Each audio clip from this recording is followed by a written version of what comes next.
Hello all. My voice changed but my name is still Kate and I am still the host of the show. In the news, I take top 5 news from Google News and I read them for you. Let's jump right in the news.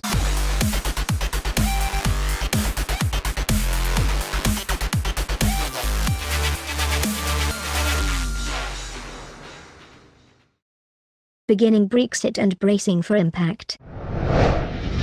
The world did not end. No recession unfolded 9 months after Britain voted to leave the European Union. Disregarding warnings of grim economic consequences, a nation famous for calmly carrying on has seemingly gone about its business. As Prime Minister Theresa May on Wednesday officially initiated Britain's exit from Europe. Brexit. In everyday talk, the lack of disaster was touted by those steering the departure as a sign of little trouble ahead. There were predictions about what would happen to the economy if the United Kingdom voted to leave. Ms May told Parliament on Wednesday. Those predictions have not proved to be correct. We see a strong economy, but the reassuring talk did not reckon with one significant detail. Nothing has actually happened yet. Mrs May has only set in motion the complex, politically fraught divorce proceedings through which Britain must settle its affairs with the 27 jilted members of the European Union. The outcome will almost certainly be costly. Britain has placed in jeopardy its trading relationship with Europe, its largest customer for exports, while imperiling London's status as banker to the planet. The markets essentially shrugged. The move was as expected as the next Super Bowl.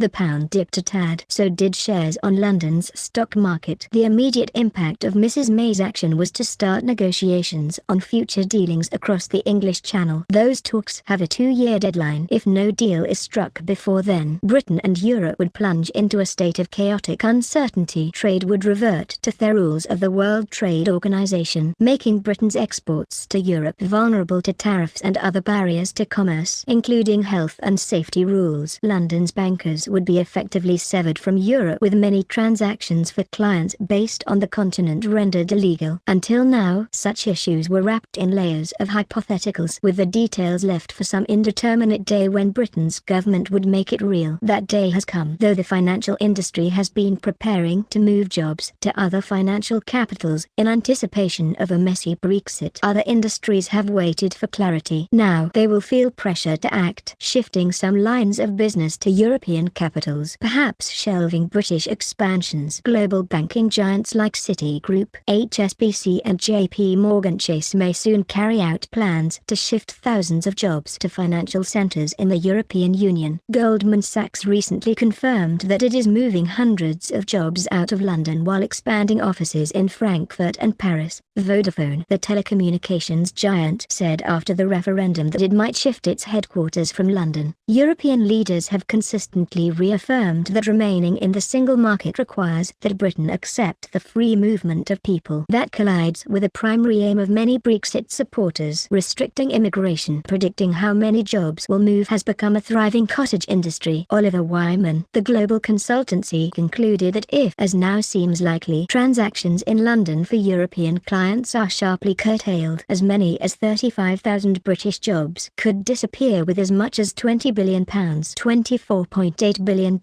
in revenue. Federal judge in Hawaii extends ruling halting travel ban indefinitely.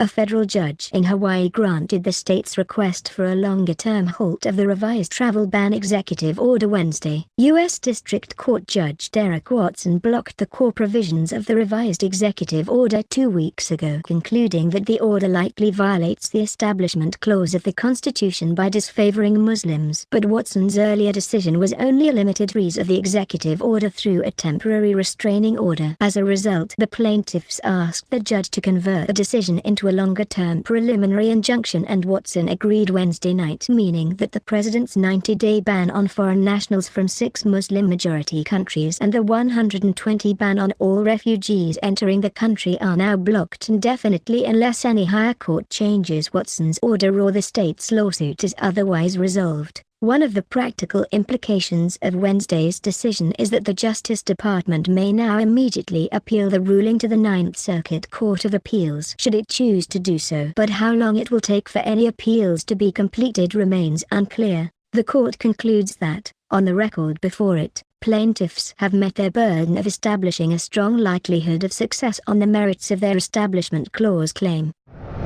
Trump University lawsuits face final hurdle to settlement.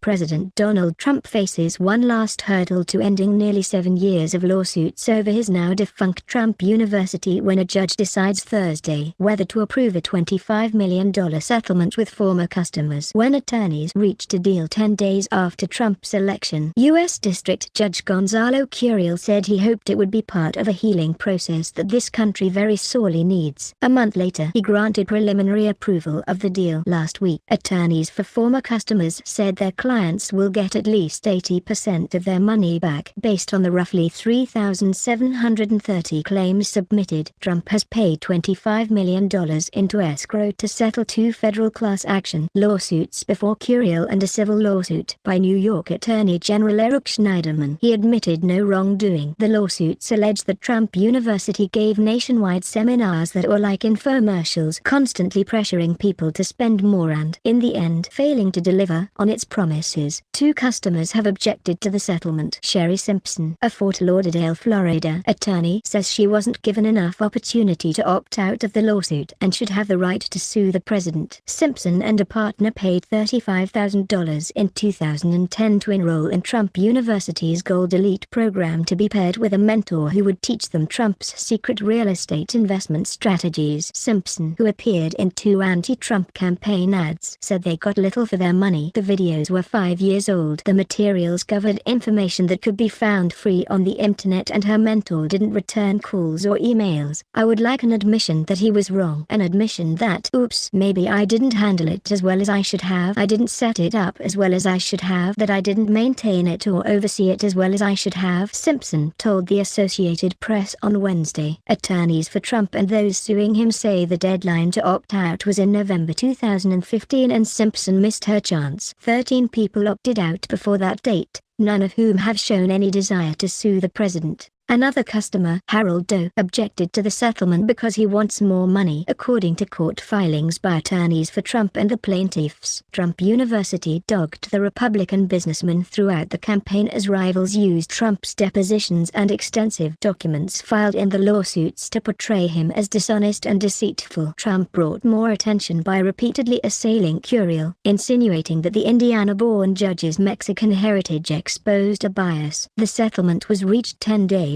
before a trial was set to begin, sparing Trump what would have been a major distraction. The trial would have been pinned on whether a jury believed Trump misled customers by calling the business a university when it wasn't an accredited school and by falsely advertising that he handpicked instructors. Trump vowed never to settle but said after the election that he didn't have time for a trial even though he believed he would have prevailed.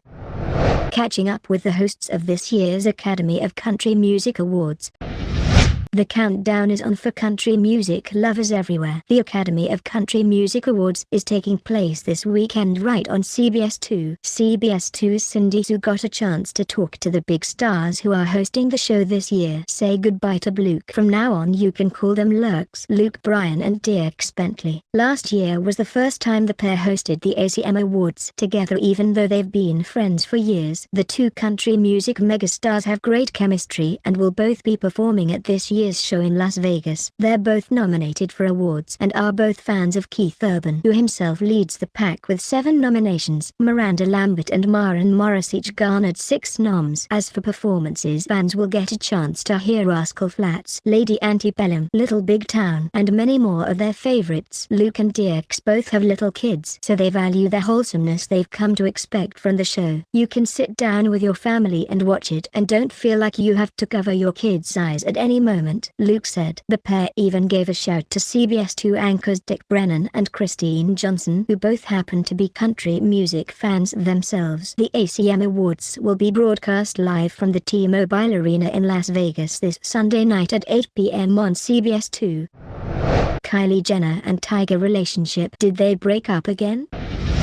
Keeping Up with the Kardashians star Kylie Jenner and Tyga had broken up and gotten back together so many times in the past that it would not be surprising if they did it again now. It seems like the couple have called it quits once again since Tyga is barely present in the lip kit mogul's latest social media posts. A source even told E! News that the rapper moved into a new home in the Hollywood Hills last week and he's been partying and having people over every night. There's been no sign of Kylie, the insider added. When Tyga enjoyed a fun night at the newest Los Angeles hotspot Avenue nightclub, Jenner was also nowhere to be seen. Tyga was later seen at his go-to nightclub One Oak in LA flying solo before he hopped on a plane to Las Vegas Sunday to kick off his Daylight Beach Club residency and the launch of Lit Sundays. As for Jenner, she was busy during that time posting sultry photos on Instagram with an orange Lamborghini. She filled her Snapchat with videos featuring her girlfriends having some kind of dance party. If Jenner and Tyga really called it quits, Jenner would have no problem moving on since a bevy of guys have already expressed an interest on her. No Heart rapper 21 Savage is one of them. He previously made headlines by flirting with Jenner online. He posted sexy photos of her and at one point he even used her face as his profile photo. The rapper was earlier asked if he was still pursuing the lip kit mogul. His answer was indefinite given Jenner's disinterest. "I don't know," he said. According to Hot New Hip Hop, "She shot me down." 21 Savage insisted that he's not trying to rile up Tyga by making moves on Jenner. "They made it seem like I was beefing with Tyga. Like I don't know Tyga," he said. "I ain't got no problem with Tyga." The rapper explained that he just thinks Jenner is great. "She fine though," he admitted, "and I'll tear her expletive up straight up. I ain't gonna lie." This is all for today. Thanks for watching. Bye bye.